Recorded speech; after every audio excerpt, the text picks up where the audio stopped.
Jurassic Island, premier parc dédié aux dinosaures de toute la Caraïbe. Parcourez le parc à la rencontre de dinosaures animés à taille réelle. Au programme, plongez dans l'ère du Jurassique en réalité virtuelle avec la toute nouvelle attraction Jurassic VR. Infos et adresse sur le site www.jurassic-island.com. Venez vous fondre le temps d'un instant dans un autre monde. Martinique Actualité. La rentrée politique des forces martiniquaises de progrès a eu lieu hier, dimanche 28 septembre, de 10h à 12h30 au centre culturel de Rivière-Salée.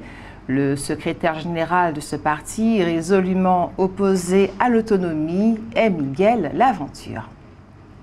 Samedi matin au Carbet, un carambolage sur la RN2 impliquant au moins 4 véhicules a fait un mort et plusieurs blessés. Cet accident mortel porte à 28 le nombre de tués sur les routes depuis le début de cette année. Et puis dans un autre accident, une moto et une voiture sont entrées en collision à Fort-de-France. Un homme de 33 ans et son fils de 4 ans, passager du 2 roues, souffrent de fractures.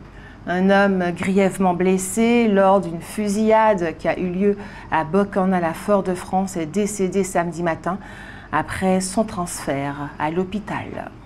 Un accident tragique a eu lieu samedi vers 1h32 sur l'autoroute au niveau du pont de Châteauboeuf. Une voiture a percuté une moto, causant le décès de la passagère. Le conducteur de la voiture, blessé, a été hospitalisé et placé en garde à vue après un test d'alcoolémie positif. La montagne Pelée connaît une recrudescence de l'activité sismique. Pour preuve, plus de 2200 séismes ont été enregistrés en une semaine par l'Observatoire volcanologique, confirmant une montée de l'agitation volcanique. Les autorités appellent au calme, mais surveillent la situation de près. L'association Amazon Martinique annonce la sortie de la 8e édition de son magazine annuel, disponible dès le 1er octobre 2025, à l'occasion d'Octobre Rose.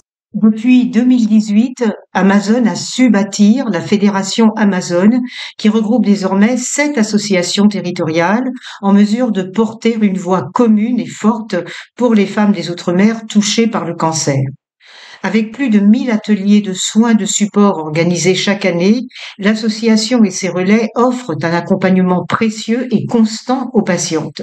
Ces activités, menées aussi bien en Martinique qu'en Guadeloupe, Guyane, Polynésie, Réunion ou Nouvelle-Calédonie, permettent à des milliers de femmes de retrouver énergie, confiance et sérénité au cœur de la maladie.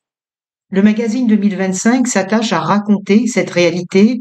Il rappelle que 100% des femmes ayant participé aux ateliers au NI, espace d'accompagnement créé par l'association, déclarent se sentir mieux après ces moments de partage et de soins. Ils mettent aussi en lumière la force des témoignages, à l'image de celui d'une Amazone venue de Polynésie, dont le parcours illustre l'universalité de l'expérience face au cancer et la puissance de la solidarité féminine. Nous y reviendrons. Au Lamentin, la BAC a interpellé 2 hommes déjà connus des services de police en possession d'une arme de poing. Et puis un point de deal au Terre-Saint-Ville a été démantelé dans la nuit de vendredi à samedi. La brigade des stupéfiants, assistée du RAID et d'unités cynophiles, a procédé à des interpellations et saisi drogue, armes et argent. L'aéroport Martinique-Aimé Césaire a enregistré un record de trafic pour le mois de juillet et août 2025 sur les segments France hexagonale et Guyane. Cette croissance du trafic s'accompagne d'une augmentation du nombre de mouvements d'avions. 165 de plus ont été accueillis en juillet et août 2025 par rapport à juillet et août 2024. Soit plus de 6,3%, qui traduit l'augmentation de l'offre en siège sur la destination Martinique. Le segment France hexagonale, avec 897 613 passagers transportés entre le 1er janvier et le 31 août 2025, reste le principal contributeur du trafic de l'aéroport et représente 67% du trafic passager qui a augmenté de plus 1,3%. La mémoire collective est à l'honneur. Paul Desgras, dernier dissident martiniquais né en 1922, est décédé à l'âge de 103 ans. Sa disparition marque la fin d'une époque de militants engagés. Dans le cadre de la fête patronale 2025, la ville du François a présenté l'exposition photographique Moon au François, les visages de l'engagement. C'était hier, dimanche 28 septembre, à 10h, devant les grilles de l'hôtel de ville. Cette manière de vernissage s'est faite en présence du maire Samuel Tavernier, du conseil municipal et des personnes à qui la ville rend hommage pour leur engagement, leur solidarité et leur dévouement au service de la communauté franciscaine. Une vingtaine de tableaux présentent des portraits qui sont autant de témoignages vivants de la richesse humaine. Ils font la force de ce territoire, de son bourg, de ses mornes, de son littoral. En parcourant cette galerie à ciel ouvert, le public a donc pu découvrir, reconnaître et célébrer ces Moons au François qui font rayonner la ville. À Fort-de-France, une fusillade a éclaté dans la cité d'Illon vendredi soir.